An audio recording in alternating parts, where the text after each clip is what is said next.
What is going on, everybody? Welcome back to Mets Central. This is Mets Fan Reaction Game 79, where the New York Mets, once again, to really the surprise of nobody, dropped the first game of this four-game set against the Atlanta Braves by a score of 3-2. And look, I mean, can any of us really be surprised about the result tonight? Because, to be honest, I wasn't. I mean, I just by going how the way the last 10 games have been gone, and just going off of the way the Mets how the Mets played against the Braves in Atlanta. Like I said before, you can't really be surprised at the result. And you know, listen, I understand the team is still 13 games under 500, 13 games over 500, 14 games, I think, but I, I mean, this is just a bad stretch of baseball, and I don't think we can even get to the point of saying okay, it's a bad because and I was saying get to the point of bad stretch, right? And listen, I get it, it's 162. Every team's going to have good stretches, every team's going to have bad stretches, but this bad stretch is just it's so frustrating because it's going on for a multitude of reasons. Like, you can't point to one reason and say the Mets are losing because of this, right? Because obviously, like I said, the pitching has been banged up. There's been a ton of injuries to the rotation. Manaea is still not back. Montas, he's going to be starting tomorrow. We'll see how that goes tomorrow. Should be interesting. Like I said, Senga, he's out. Probably won't be back till late July, early August at the minimum. And like I said, the bullpen's been just run to the ground, and it's been run down. And on top of that, it's just the offense has just been once again terrible. Because look, I know that you could point to the last couple games per se, right? Especially the last two in Atlanta and the first game and the third game of the Philly series, and they're like, okay, like the Mets lost those games, but look at their pitching performances. You can't win games like that. And yeah, listen, I completely understand, right? But look at the scores of those games. How many runs did the Mets score in those games? 1 run, 2 runs, 3 runs, maybe at most. Listen, I understand that the pitching has not been good, right? It hasn't, and I'm not going to let them off the hook, right? I mean, to a certain point, because with the amount of injuries that's just been piling up on this pitching staff, it's hard to completely fault them. But I mean, I'm not going to sit here and say like they weren't bad. Yeah, they were bad, but I can't completely fault the pitching staff when the offense is not giving me any reason to. Okay, at least if the offense was consistently putting up 5, 6, 7 runs in those games, and then the Mets pitching staff is just bad to a point where they're letting up 10, 9, 8 runs, and they're losing games like that, I'd go, okay, fine. The hitting, they're hitting, but the pitching's losing them games. But like I said, I can't sit here and completely blame the pitching for having bad games when the offense is just going out there giving you 1, 2, 3 runs at most. It's just they're in a bad spot right now. And listen, we all know where this points to back, and it's in the title. Like we eventually have to get to a breaking point, right? Like Eric Chavez and Jeremy Barnes, both of them have to lose their job at some point, right? I mean, they can't keep getting away with this. Like, it's terrible. And again, and listen, I get it. The bottom of the lineup is bad. Don't get me wrong. When you're trotting out guys like Jared Young, Brett Beatty, Ronnie Mauricio, even though I think he has a future, but he's just not hitting well. Luis Torrens to a point, because like I said, I like Torrens, but he's a backup catcher. How much can you really rely on him to give you consistent offense? Taylor, again, like we talked about before, I like Tyrone Taylor, but at the end of the day, he's a fourth outfielder. You can't really rely on consistent offense from him. And like I said, I get that the bottom lineup is bad, but it's like you see some of these guys on other teams, right? Like guys you've never heard of. They bring them in, whether it's teams like the Dodgers, the Braves, all the top teams in baseball, right? And they come in, they have trouble hitting, and then boom, right away, or maybe not even right away, but you give it like a month or two, and you start to see them hit and hit well and hit consistently. And with this team, like, you just don't see it. And it's like whenever the top guys have quiet games, and I get that Soto ended up hitting the 2-run home run tonight to cut the lead to 3-2. But still, it's like when they don't have games where they completely go off, like we saw in the second game of Philadelphia, where you had home runs from Lindor, you had 2 home runs from Nimmo, you had 2 home runs from Soto, you had a big game from Pete Alonso. When those guys don't have those big games, the offense doesn't do anything. And it's like, I don't know. Listen, you guys know me and Evan, we both want Chavez and Barnes to go. Fortunately, that decision not up to me. It's not up to us. It's not up to us fans. David Stearns has to make the decision, and I just don't know when that decision is going to be made. I hope it's relatively soon. Listen, I don't care if they somehow, rebound from this loss and win the next 3. Chavez and Barnes still have to go because it's unsustainable. Like, cool, you might win the next 3, but is the offense going to stay consistent? No, it won't. Because, like I said, and I talked about this game right before, right? You look at the second game where the Mets put up 11 runs on the Phillies, right? I wasn't really excited about the game. Like, listen, don't get me wrong. It was cool that that Soto had a big game, Nimmo, Lindor, Alonso. It was cool that they all had great games, right? But we've seen this before during the season, where the Mets have games where they explode for 10+ runs or 8+ runs. Does it ever translate over to the next game? No, it doesn't. So I don't know. Listen, I just saw on Twitter before coming on to discuss with you guys that Stearns is going to have his press conference tomorrow, where he usually has one every homestand. I'm sorry, but I brought this up before, where I want to see the media start asking tough questions. There better be questions tomorrow from the media, whether it be Andy Martino, Anthony DiComo, Laura Albanese, Will Salmon, even Gary Cohen and Howie Rose. I want to see the tough questions asked. I want to hear questions asking David Stearns about both Chavez and Jeremy Barnes' job security, because we should absolutely be asking those tough questions. I don't care if they're tough questions. When you lose 9 out of 10 games, and when you almost got swept 3 series in a row, those tough questions deserve to be asked. And you, as the president of baseball operations, deserve to be asked those questions. It's true. Listen, if you lose 9 out of 10 games, people have to be held accountable. This is just how it is. And listen, I get that there's still, 10 games over 500, and it was a good thing that they built up that cushion just in case they had a stretch like this. But even like I said about the bad stretch, right? Look at the way they're losing these games. Like I said, the second and third game of that Braves series, the first and third game of that Phillies series, they got blown out in all those games. And listen, I get that they didn't get blown out today, right? But 2 runs? 2 runs? Really? That's all you're going to give is 2 runs? And listen, I get that Paul Blackburn wasn't good today. He only gave up 3 runs, but at least Paul Blackburn was at least able to keep them in the game, per se. I mean, look, and Blackburn was a little bit lucky too, right? Because like I said, he didn't pitch well. I'm not letting him off the hook, but this game could have very well been blown open in the 3rd inning. Look at that 3rd inning. Ronald Acuna starts off that inning with a leadoff home run to put him up 2-0.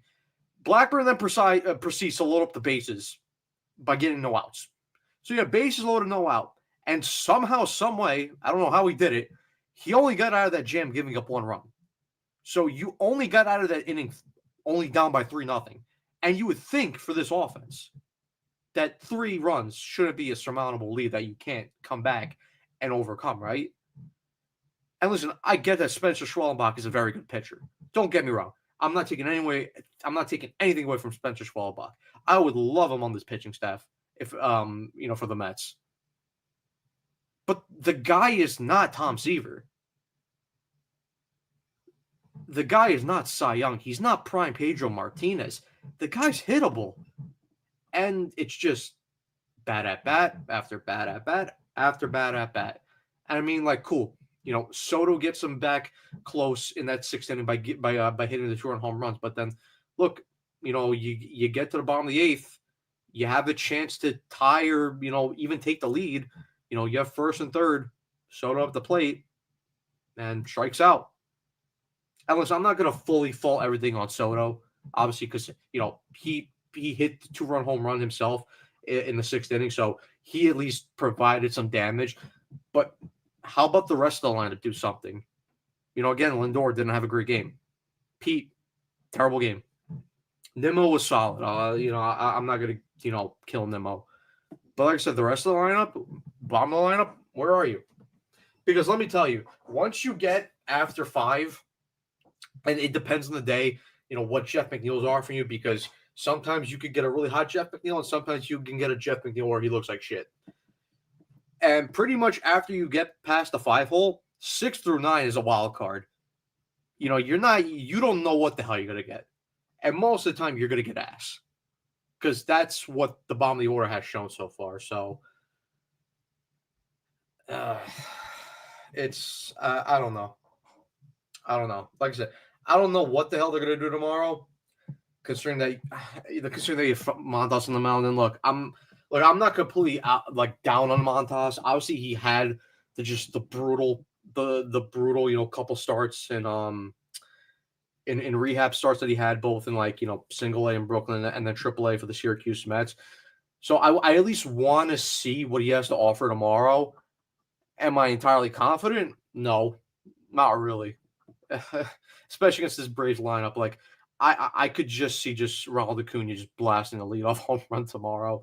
I don't want to be negative like that, but it's rough. It's rough. And listen, for me, the only thing that they can do right now is letting go of Chavez and Barnes. And listen, maybe that might not completely, affect everything and just turn the offense completely around. I'm not even asking for that right now. I'm just asking for someone to be held accountable because those two don't deserve to have a job. And again, it's not being reactionary because we've had 4 years of evidence to show that both Chavez and Barnes are not good at hitting coaches. Again, the offense were the ones that cost them in 2022 down the stretch. The hitting completely disappeared. The offense, and I get it, the pitching wasn't good in that Atlanta series late in September. They weren't good either. But again, hitting disappeared. And then you got to the wild card game. Like, sure, Max Scherzer pitched like ass. They only scored, 2-3 runs? I mean, I was at that game, but I don't really want to remember that game. I don't really want to remember that game all too much. And then you win the second game, but then third game, what happens? Joe Musgrove absolutely just dominates them. And then we saw in 2023, inconsistent offense. 2024, what hurt against the Dodgers? And I get it. The pitching was stretched to was completely stretched out to where they were. A lot of those guys were beat down. They were tired. They ran out of gas. But again, look at those games that they lost, especially the ones that they got blown out in. How many times did the offense strand guys when they were in scoring position? So, like I said, those two need to be held accountable. And again, like I said, even if the offense doesn't turn around, because I know, for example, the Texas Rangers, they fired their hitting coach. What I think it was a month ago or something, or a month and a half ago, and their offense doesn't turn around.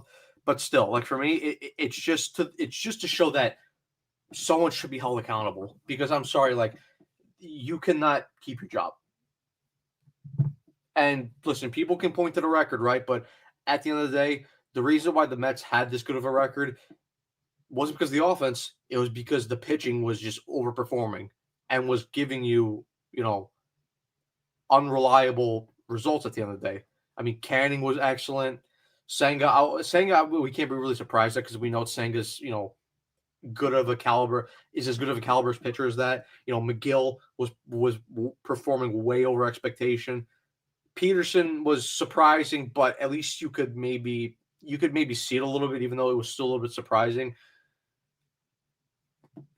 Yeah, I mean, listen, I mean, there's not really much to talk about with this game, but I mean, I'll give you guys just a quick, a quick breakdown, and I mean, like, even before we get into that, make sure you guys leave a like and subscribe as well. Greatly appreciate you guys' support here on the channel.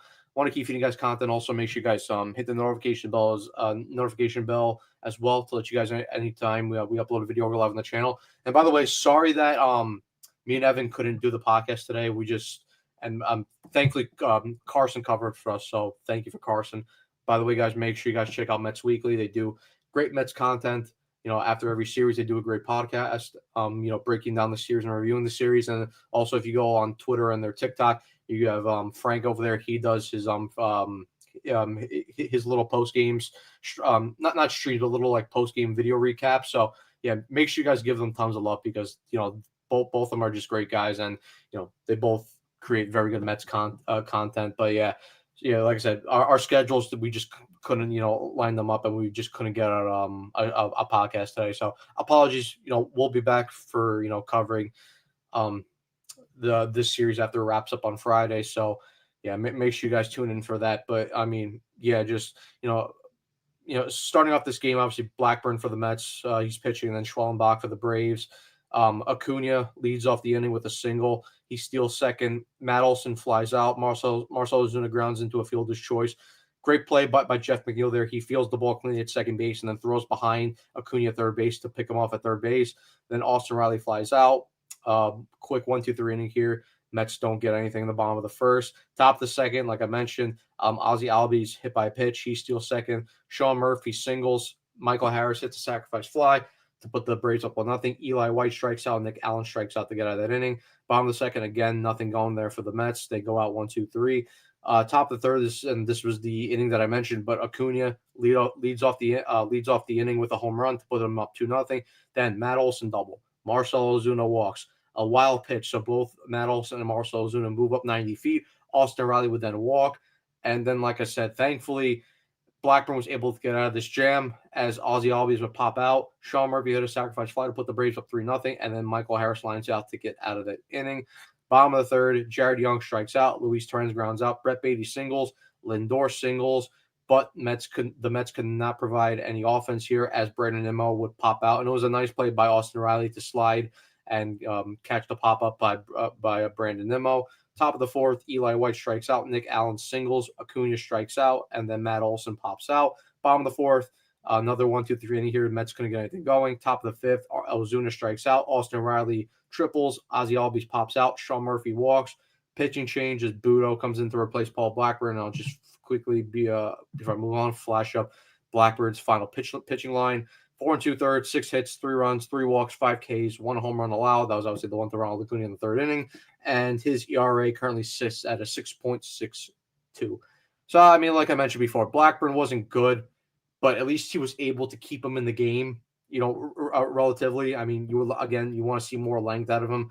4 2/3 isn't good enough. 3 walks you don't like. 5 Ks, okay. I mean, that's decent, but yeah, it's just – yeah, I mean, Blackburn just wasn't good. I mean, and again, it's like it's such a bad matchup for him, especially against his Braves lineup, because against his Braves lineup, like they don't chase. You have to go after them. And Blackburn, he really doesn't have any type of velocity on his pitches. I mean, the highest what he throws on his fastball, he only sits at about 94. And this is a guy that's gonna nibble around the corners, try to get swings and misses. But like I said, against this Braves lineup, you got to go after them. And if you don't have the comfortability and the faith in your stuff, you're going to struggle. And that's what happened with Blackburn. So, yeah, as I mentioned, Budo comes in. He gets Michael Harris to ground out. Again, bottom of the fifth, nothing on there for the Mets. They couldn't generate any offense. Top of the sixth, quick 1-2-3 inning here for Budo. So good job from him. Bottom of the sixth, Brett Beatty leads off the inning with a single. Francisco Lindor grounds into a double play. Brandon Nimmo then walks. Juan Soto hits the homer to left field to cut the lead down 3-2. Pete Alonso would then strike out. Top of the seventh, Stanek comes in to replace Budo. Stanek, again, shaky, was able to get through it. Gets Olson a strikeout. Ozuna walks. Gets Austin Riley a strikeout. Ozzie Albies singles, but then Sean Murphy was strikes out for Stanek to get out of that inning. Bottom of 7th, again, nothing going for the Mets offensively. Top of the 8th, Reed Garrett comes in to replace Stanek. Very good inning here by Reed Garrett. Gets Harris to strike out, gets Eli White to strike out, and then gets Nick Allen to fly out. Bottom of the 8th, Iglesias comes in to replace Schwellenbach. He gets Luis Torrens to ground out. Brett Beatty grounds out. Lindor singles. Brandon Nimmo singles. There would then be a pitching change. And also on that play, Lindor would get the third. So first to third, there will be a pitching change. Dylan Lee comes in to replace Iglesias, and he gets Juan Soto to strike out on a slider low and away. So Mets there had a chance to come through, but couldn't generate any offense there. Top of the 9th, Edwin Diaz comes in to replace Reed Garrett, and I was a little surprised that Diaz was as sharp as he was, because typically with Edwin Diaz, when he doesn't pitch for a while, and he hadn't pitched since Tuesday, so it was 6 days, it was almost a week. So I at least thought that he was going to at least be a little bit wild and a little bit shaky, but surprisingly, he was actually pretty sharp today. So great job by Diaz. Doesn't allow any runs. Gets Acuna to fly out. Olsen singles. Gets Ozuna to strike out. Also Riley singles, but with Diaz, he doesn't really worry about the base runners as he gets Ozzy Albies to strike out. And then bottom of the 9th, Dylan Lee still in the game, gets Alonso to strike out. Jeff McNeil grounds out, and Tyrone Taylor grounds out the end of the game. So yeah, like I mentioned before, it's just the same thing over and over again. Offense doesn't show up, and doesn't matter if you get good pitching or bad pitching. If the offense is only going to give you 2 runs against this Braves team, you're going to lose baseball games. That's just how it is. And like I said, tomorrow, with Stearns having this press conference, I want to see the tough questions asked by the media tomorrow. I want to see questions asked about Stearns and Barnes' job security, because these guys cannot keep getting away with it.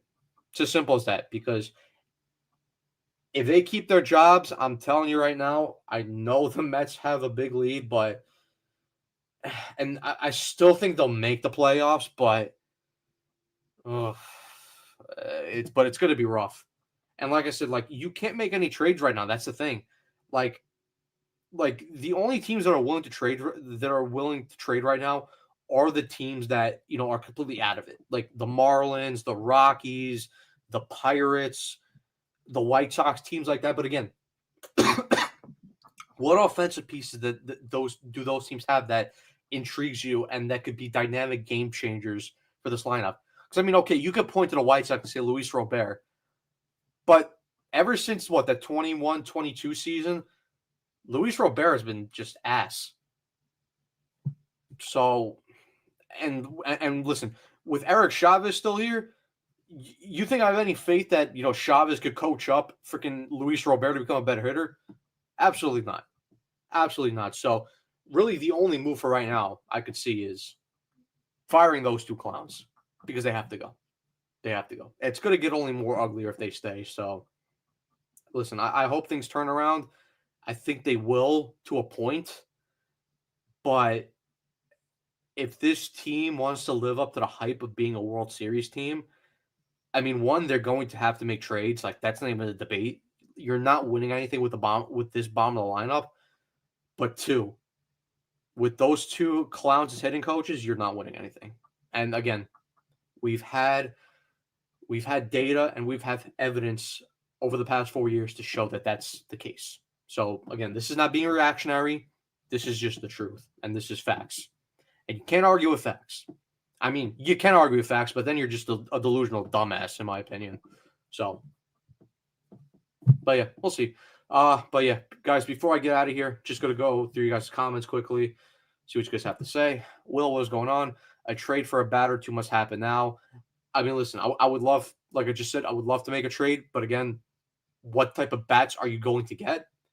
Because like I said, the only teams that are probably going to be willing to make a trade right now is the bottom feeders. And again, what do those teams have to offer? And listen, I get that Devers got traded, so you could say, oh, but you never know. A big bat, could get traded like that. And look, they could. Obviously, you never know. But, the Red Sox weren't even shopping, Devers. It was just, the Giants approached them and they made the trade and it happened. So good for them. 2 Cats, what's going on? Surprise, surprise. Schwellenbach goes another 7 strong against the Mets. Yup. Just like how it usually goes. 2 Cats again. Offense does one of 3 things: either a 1-2-3 inning, or leave the base loaded with no runs, or one measly solo home run. Horrible. Yep, fully agree. Not gonna win like that. Ray, what is going on? 2 damn hitting coaches and the Mets can't hit to save their lives. Fire these incompetent deadweight buffoons. Absolutely. I would love to use stronger language, but unfortunately, we would end up probably getting demonetized and getting canceled. So I will zip my lip for now. But yeah, you guys know how we feel. Starting pitchers can't go past 4 anymore. I mean, listen, like, especially with these guys, because, you know, if the Mets at least have a fully healthy rotation, at least you can expect guys like Minaya, Senga to a point, Peterson, at least you can expect those guys to at least give you some solid length. But I mean, with the fact, that, the rotation right now consists of, Canning, who's been struggling recently, Blackburn, Montas tomorrow. Those guys are just not going to give you length. And look, I hope that Montas can at least give you some kind of length tomorrow and can at least show me something tomorrow. But I have to see. So annoying that 111 run game save Chavez bottom of the lineup is one of the worst in baseball. And yeah, I mean, listen, that shouldn't be the case because, again, like, those are outliers. Like, again, and listen, I'm not asking for 11 runs every single game. Like, that's not realistic. Even the Dodgers don't score 11 runs every game. But can we stop following up these 11-run games with 2-run games or 3-run games? Can we at least maybe put up 6 or 7 runs the next game? Like, it just doesn't make sense to me how the offense is so. And again, we talked about this before, and we brought this up on past podcasts before. But again, with Chavez, it's the bipolar offense. It's like, cool when everyone's hitting, the lineup is great, but then there's points where no one hits, and then the offense just looks completely dead. And again, it's like it's game to game because offense is supposed for 11 runs, and then they could barely scratch across 2 runs the next game. It's like, and again, I'm not asking for 11 runs every game, but can we follow up those type of games with 7 6-run games? Like, is that too much to ask for? I mean, I guess it is, but it shouldn't be the case. Ray, if Stearns gives Chavez and Barnes a vote of confidence, consider me out. I mean, listen, I'm not out on David Stearns. I don't want to be because who would you even bring in to replace David Stearns? That's one thing.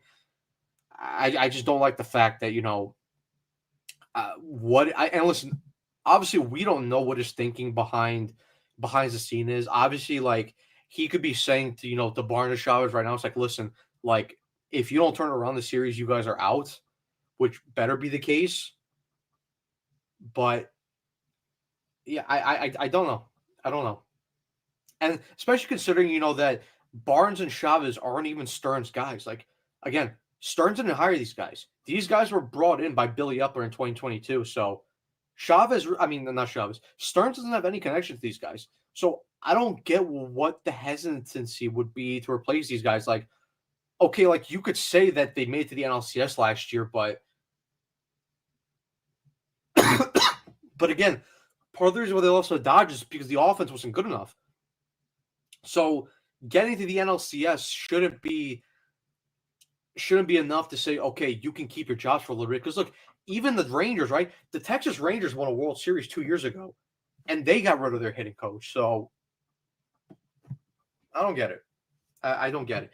Because listen, at least I would understand a little bit more if this was, if these guys were actually Stearns' hires. Because I'm like, okay, at least, like, you could have faith in your own hires, and like maybe you want to give it time to pan out. And let's say if these guys had only been here since last year, or this was their first year, I'm like, okay, cool. I can at least give them some time. But again, we've had 4 years of evidence. Like, it's enough of a sample size to say, okay, these guys aren't good enough. They need to go. But like I said, I don't make that decision. Evan doesn't make that decision. Us as fans don't make that decision. Obviously, if we did, Chavez and Barnes would have been gone a long time ago. But we're not in control of that, and we don't make those decisions. Two Cats, again, tell me why the Astros have lost 5 key players since their 2022 World Series and still have a better offense than the Mets. Shaking my head. Yep, agree. Ravens, what is going on? Too much money spent for this team to be in a slump like this for real. Absolutely agree.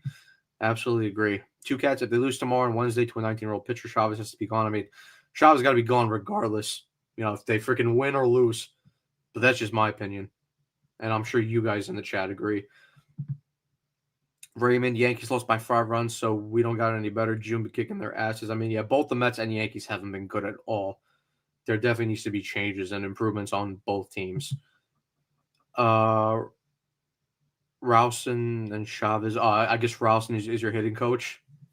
I mean, listen. At least the Yankees offense is a bit better, a little bit deeper, I would say. But again, like most of your guys' offense goes through Aaron Judge, and again, when Judge isn't completely on his game, like you guys tend to slump. I mean, obviously last year it wasn't. I mean, it was much more notable in 2023, right? Because and again, Judge was slumping, but you saw it after he got injured by crashing into the wall at Dodger Stadium. You just saw that offense completely go down the drain.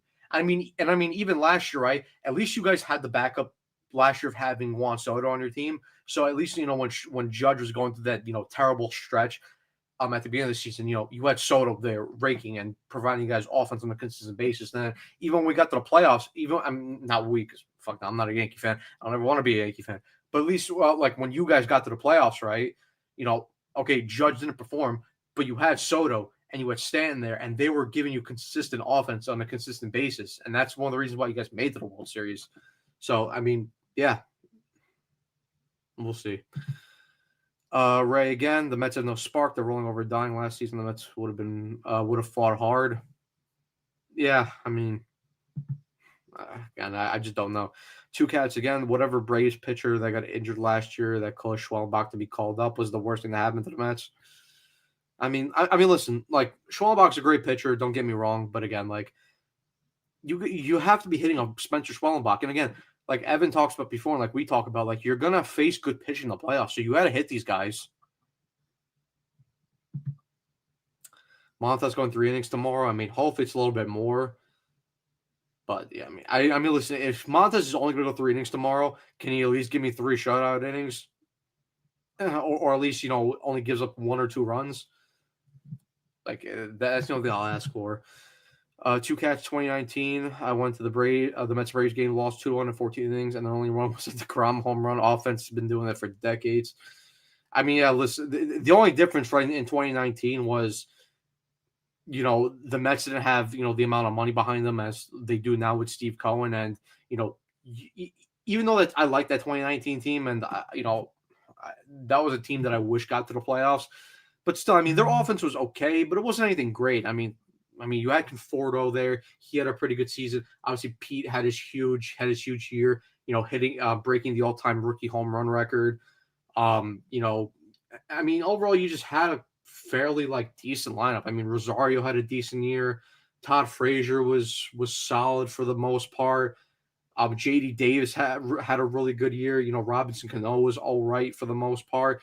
So I mean, you had a decent offense. It was just, again, they would disappear too. But listen, I hope like we've seen over the last year and a half, with the pitching lab being implemented. I hope to God soon that a hitting lab gets implemented and created, because freaking this team needs one bad, and it starts with getting rid of Chavez and Barnes. Brian, what's going on? Chavez and Barnes need to go right now. Blackburn cannot stay on this team. Agree with both of those parts. Yeah, I mean, listen, like I said, Blackburn wasn't great. He at least kept him in the game, but Blackburn's not the long-term solution for this team. And listen, I get it. He's only on this team right now because there's injuries, but even still, as a long man, and that was something I was saying even before. I'm like, okay, if he's a long man on this team, at least I'll be cool with it. But even in his couple of appearances that he's came out of the bullpen, he hasn't even been good. I mean, like apart from that Dodger start where he was really good, but then you had the outing in Colorado where he had to eat innings. He wasn't good at all in that game. And then the game last week against the Rays where they pull Clay Holmes after 5 innings, and the Mets wanted to ramp him up for the start in Atlanta, and he basically just blew the game out of his ass. So he hasn't even been good. 6-9 has been non-existent for a long time now. Absolutely. And Brian, last comment. I need my travel chief back ASAP. I mean, yeah, we need Sean Manaea back immediately, but unfortunately, Sean Manaea is not going to help with the offense. So, again, like Manaea is going to be a big piece to come back, but if the offense isn't hit and Chavez and Barnes still here, then it's not going to matter, because Okay, you might only give up 2-3 runs, but if you only score 1 to 2 runs, you're still gonna lose a baseball game. So pitching can only do so much. It can only do so much. It gets to a point where the offense either has to step up by itself or coach has got to be gone. And I think both need to happen. Three things. The offense needs to step up. The guys who are here, there needs to be trades to improve the offense, specifically the bottom of the lineup, and then both those two assholes got to go. So all three things have to happen. Pablo, what's going on? Is Chavez in a union or something? Goddamn, the job security of this it's ridiculous. Absolutely. Two cats, one final comment. Great stream, Matt. Hope for a happy one tomorrow. Hopefully, we'll see. We'll see. Obviously, I'm intrigued to say what David Stearns has to say in his press conference tomorrow. I will definitely be locked in on that. And like I said, hopefully the media asks those hard-hitting questions because it is deserved, especially when this team has gone 1-9 over the last 10 games and, almost got swept 3 series in a row. But anyway, guys, that's going to be it for me. Like I said, before I get out of here, make sure you guys leave a like and subscribe on the channel. Always appreciate your guys' support on the channel, and also make sure you guys hit the notification bell to let you guys know anytime we upload a video or we'll have on the channel. But one more thing, Brian, what time is the Stearns press conference tomorrow? It's right now I'm looking at Twitter by Danny Aberino put it out. It's gonna be at 4 p.m. So it's either you could watch it on Twitter, or you could watch it on YouTube or Facebook, whatever streaming platform. So, but yeah, I'm like I said, I'm definitely gonna be tuned into that. But like I said, I'm gonna get out of here. Yeah, we'll see what happens tomorrow. We'll see what happens tomorrow. Hopefully, Montas can show us something. But yeah, that's gonna be it for me. See you guys tomorrow. Let's go Mets.